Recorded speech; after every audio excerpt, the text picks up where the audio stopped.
Hey guys, welcome back. So what's going on today? Well, today we just got finished picking up a partial order of our last whole pig that we purchased from the processors. And as you can see here, there is a bunch of meat in boxes that we are going to put into this freezer, which already has some beef, probably a little bit of pork, and a bunch of rabbits in. Now this isn't all of it. We've already put some in this other freezer off to the side there, but we've since covered it up. We just wanted to put a few small items that we knew we would use rapidly in the smaller freezer. But everything else, we're about to start transferring over to the one of the larger freezers. So let's talk about how does one get meat by cutting out the middleman. So in this process, there are two people that we deal with. One is our farmer friends that raise the meat, whether it be raising our beef or raising our pork. And what they typically do is once the animal has reached a certain size or a certain time period, they schedule appointments with different meat processing plants that are around here. And when I say meat processing plant, I'm talking about some small processors. And what happens is that they give them dates.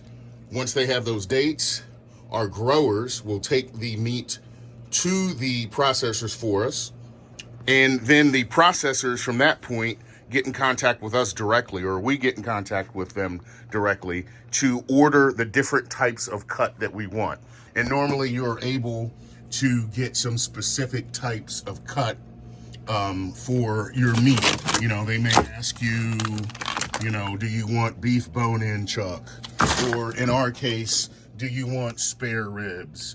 Or do you want pork chops, and how many do you want to a package?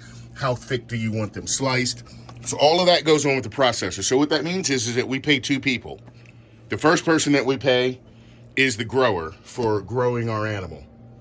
And in our case, it's kind of looked at that way. It's our animal, we're just paying them to raise it. On the second end, we're paying the meat processor. So then the processor is the guy who actually, cuts up the meat, butchers it for us. Well, it actually kills the animal, cuts up the meat, butchers everything, and then packages it for us to pick up. So there's two people in this mix.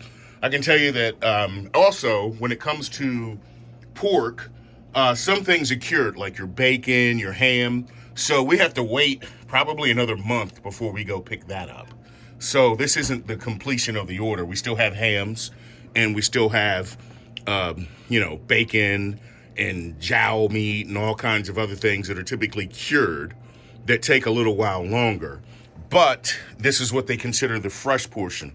Now, inside of these tubs is basically what they call the offal, which is things that a lot of people don't take, but it's liver, heart, tongue, things of that nature. We always take that because it can be used as food for the animals or a dog or something else down the road.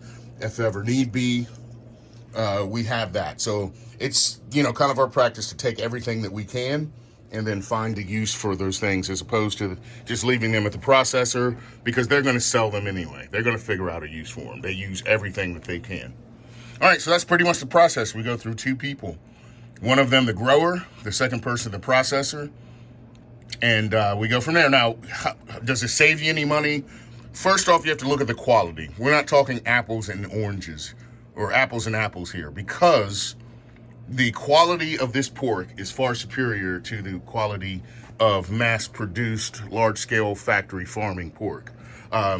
These pigs are fed a really, really good diet. It's, done by a very, very small farmer.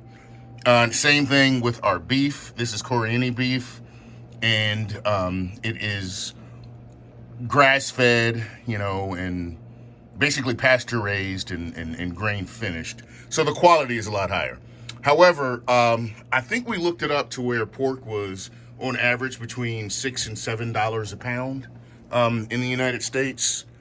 Correct me if I'm wrong, but that's what we kind of hastily looked up. And this ends up being in the area of $3 and some change, maybe a pound. So about half the price that we would pay, but we're buying in bulk as well. Typically, we've always gotten a half a cow, but I think the next time we go around, we're going to get a whole cow. I do have another freezer with a half a cow in it, an upright freezer. So we'll just see. And we do have another pig coming in June, I believe. So just trying to be as prepared as possible for any food shortages, but also keeping in mind that this is a better quality meat. Buying it in bulk is a heck of a lot cheaper, and it makes you a little bit independent from the grocery store chains when it comes to meat. All right, guys, have a good one. Take it easy. We've got a lot of work to do just to get this stuff. Not really a lot of work, but we're going to try to organize it a little bit better. So you all have a good one. See ya.